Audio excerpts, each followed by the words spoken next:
जमशेदपुर में बॉलीवुड अभिनेत्री माधुरी दीक्षित के प्रशंसक पप्पू सरदार के द्वारा माधुरी दीक्षित का जन्मदिन सादगी के साथ मनाया गया, जहां हरि कीर्तन के नाम पर पूरा माहौल धार्मिक हो गया था। 15 मई यानी आज बॉलीवुड अभिनेत्री माधुरी दीक्षित का जन्मदिन है। जमशेदपुर में पप्पू सरदार पिछले कई वर्षों से बॉलीवुड अभिनेत्री माधुरी दीक्षित का जन्मदिन पूरे धूमधाम से मनाते हैं, मगर इस वर्ष ना तो पप्पू सरदार के द्वारा केक काटा गया और ना ही हंगामा हुआ। इस वर्ष पूरी सादगी के साथ हरि कीर्तन के नाम पर माधुरी दीक्षित का जन्मदिन मनाया गया, जहां देर रात तक कई लोग हरि कीर्तन में शामिल होकर भगवान के दरबार में अपनी हाजिरी लगा रहे थे। हरि कीर्तन में शामिल इस्कॉन के विदेशी मेहमान भी शामिल थे। वहीं इस अवसर पर इस्कॉन के सदस्य ने कहा कि माधुरी दीक्षित के चाहने वाले पूरी दुनिया में मौजूद हैं, जो आज उन्हें जन्मदिन की मुबारकबाद देंगे। कुछ लोग कुछ उपहार भी देंगे, मगर माधुरी दीक्षित के भाई पप्पू सरदार के द्वारा उनके जन्मदिन पर जो तोहफा दिया जा रहा है वह अनमोल है।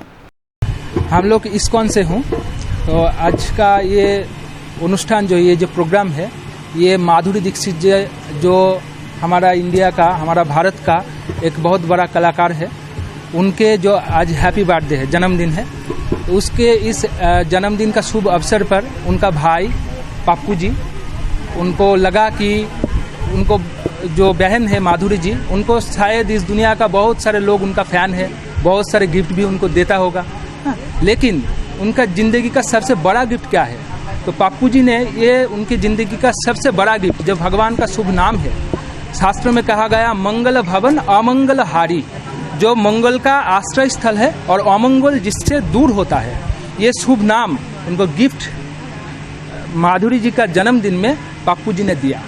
और ये इंटरनेशनल डिवोटीज है, बहुत देश देश से यहाँ पर भारत में जो भगवान श्री कृष्ण का नाम, प्रेम और हमारा जो आध्यात्म है भारत का, ये सीखने के लिए आते हैं।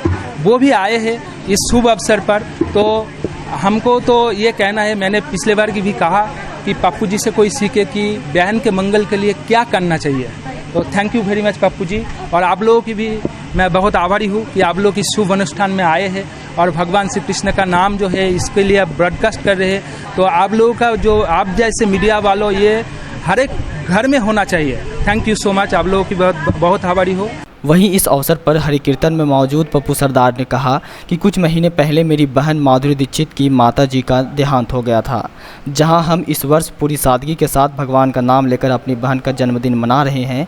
इस अवसर पर कई विदेशी मेहमान भी शामिल हैं। केक नहीं काट के नहीं, एक्चुअली क्या है कि आज हम लोग माधुरी दीक्षित का बर्थडे मना रहे हैं, और ये बर्थडे मनाने के लिए मेन मकसद ये है कि उनकी मम्मी का, हम लोगों की माँ का देहांत हो गया था, और हम लोग प्रत्येक वर्ष बर्थडे मनाते आ रहे हैं। लोगों को उम्मीद रहती है कि क्या होगा क्या नहीं होगा, बर्थडे में क्या किया जाएगा।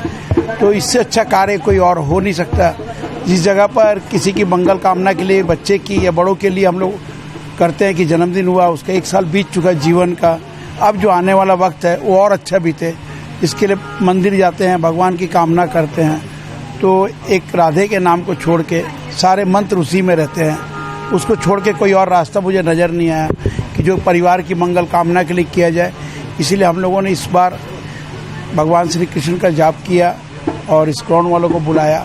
इनके से अच्छा कोई और रास्ता नहीं था लोगों की जीवा पर राधे का नाम लाने का। तो हमने कहा क्यों नहीं लोगों की जीवा पर राधे का नाम लाया जाए, इसी बहाने कम से कम हमारे मन में भी आएगा और उसकी ज़िंदगी की जो कामना है वो भी पूर्ण होगी। अब माँ के देहांत के बाद तो एक तरह से हम लोग हरि का ही नाम ले सकते हैं। राधे जो है वो हरि का ही रूप है, श्री कृष्ण जो है हरि का रूप है, जगन्नाथ का रूप है, भगवान श्री राम का रूप है, जिसमें सारे रूप समाये, सारे मंत्र समाये। प्रकृति के लिए, संसार के लिए इससे बड़ा कोई नाम हो नहीं सकता है। इसीलिए सभी कहते हैं राधे राधे।